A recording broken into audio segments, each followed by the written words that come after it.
Strukturat hetimore të Komisariatit të Policisë Vlorë në vijim të punës për parandalimin dhe goditjen e krimeve kundër pronës dhe pasurisë, finalizuan operacionin policor të koduar Shops, si rezultati të cilit u arestuan në flagrancë shtetasi me inicialet KL, 22 vjeç, banues në lagjen 28 nëntori në Vlorë, për veprat penale, vjedhja dhe prodhimi, mbajtja, blerja apo shitja pa leje e armëve të ftohta.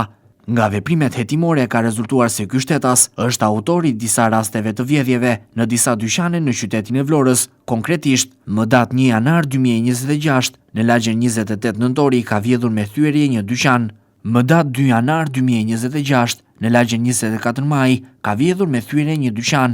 Dhe po në datë 2 janar 2026, në lagjen 29 nëntori, ka vjedhur një tjetër dyqan. Gjatë kontrollit në banesën e 22 vjeçarit u gjetën dhe u sekuestruan në cilësinë e provës materiale një sasi cigaresh të dyshuara të vjedhura, si dhe një armë e ftohtë thik. Materialet procedurale ju referuan prokurorisë për veprime të mëtejshme.